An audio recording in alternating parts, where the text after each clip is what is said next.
Hello! Hello!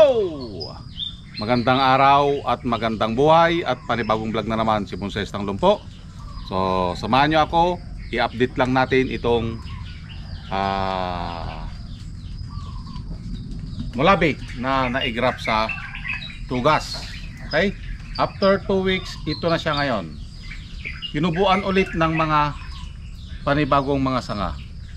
Okay? Ito yung mga tinanggal natin nun. Yan. Okay? So kailangan nating tanggalin ulit. Okay? Para makapag-focus siya dito sa mga naka-wire. Yan. So kung hindi natin natatanggalin itong mga to, maiiwanan na naman yung mga naka-wire.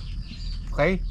At yung plano sa kanya, makikita nyo, may plano na kagad sa kanya. So ito ay pansamantala. Yan. Okay, tinubuan na. Mag-iiwan na tayo ng sanga dito and then papunta dun sa apex. Okay? So kailangan natin mag-iwan ng sanga. Yan.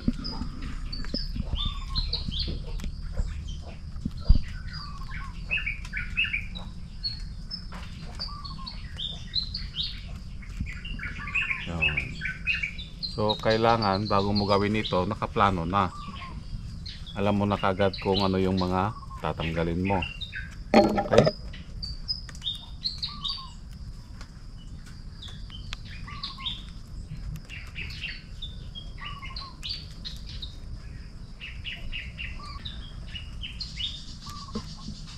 Yan. Okay? Kita nyo?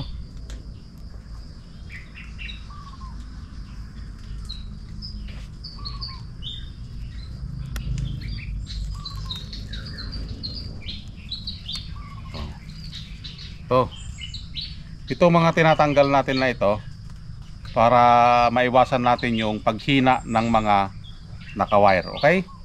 So isa yan sa mga dahilan kung bakit tayo ay mabagal.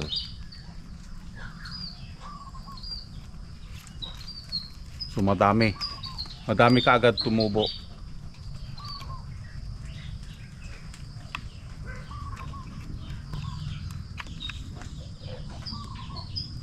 So dahan-dahanin natin na tanggalin yung mga sanga na hindi na kailangan dahil isa yon sa mga nagpapahina sa mga naka-wire.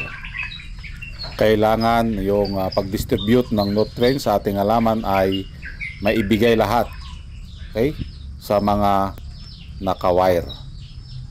Kapag hindi kasi natanggal yung nutrients ng hindi naka-wire, magwa-wild yun at doon pupunta. Ang mangyayari, ihina yung mga naka-wire. Kaya kailangan din nating bantayan. Agoy. Kailangan mong bantayan, baka mapunta sa iba. Agoy. Okay? So katulad nito, ang daming tumubo doon sa katawan. Okay? So mangyayari niyan, kukunin niya lahat ng nutrients na papunta doon sa naka-wire. Okay, at kung mapapansin nyo, dito na lang tayo sa garden gumawa dahil wala tayong mahanap na magbubuhat. So ang pagbubonsai, ito na talaga ang aking libangan. Dito nawawala yung aking stress. At dito din ma-practice yung iyong patience, kung gaano katagal maghintay. Agoy. Sana all marunong maghintay. So makikita nyo dito yung mga iba nating mga wire na katulad yan. Ito yung juniper na bagong wire lang din yan. So nagre-recover pa lang siya. Okay, katulad din ng santan na ito, nag-uumpisa na rin siyang mamulaklak. Yan. So nahuli yan sa pamumulaklak. May laban sana yan ngayong September, kaso hindi pwede dahil kulang sa bulaklak.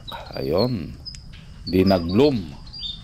At malapit na tayo ditong matapos. Yung mga naiwan lang na sanga, yun na yung ginugunting natin para make sure na walang matira. Okay? Yan. So yun guys, natapos na nating tanggalan. So ito yung mga tinanggal natin, no? Oh. So ito yung mag-aagaw ng nutrients dito sa mga naka-wire. Okay? Dahil tumubo lang dyan sa mga katawan, walang kwentang part ng ating halamang bonsai. Okay? So madami yung tinanggal natin. Ito yung mga binabantayan natin dito. Okay? Para makapag-focus siya dito sa mga naka-wire. Okay? Hindi naman natin lahat tinanggal dahil ang mga iba dito katulad nito, yan. Ito yung magpapalakas dito sa part na ito. Okay? So na kailangan ma-distribute yung kanyang nutrients. Okay? Yan. Makikita nyo? So hindi lahat natin tinanggal yung mga tumubo. Okay? Ito papunta dyan para pakapal. Okay? Pakapal na ng pakapal ito. At the same time, yung plano natin sa kanya dito, itong wire na ito, assuming na ito yung kanyang sanga. Okay? So, tinubuan na dito. Ito yung gagawin natin. Okay? At the same time, yung pinutol natin na ito, nagputol tayo dito, tinubuan ulit. Ito na yung gagawin nating apex. And then ito papunta doon. Yan, papunta doon. Okay, dahil dito butas pa. Yan, papunta na dyan. Okay? Nasusundan nyo? Okay? So iniwan na natin itong dalawang sanga na ito dahil kailangan natin. Ito yung magiging ganito.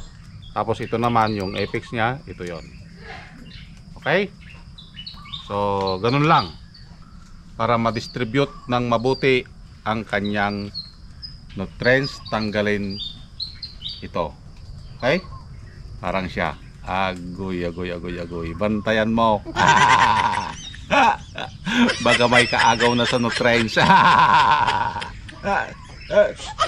Okay? So madami yung natanggal sa kanya. Okay?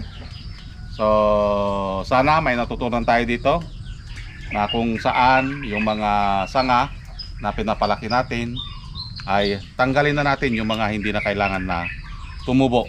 Okay? Para makapag-focus siya sa pagpapalaki ng mga sanga nito. Okay? Maraming salamat at nakarating na naman tayo sa dulo ng aking video. Hanggang sa muli. Bye-bye.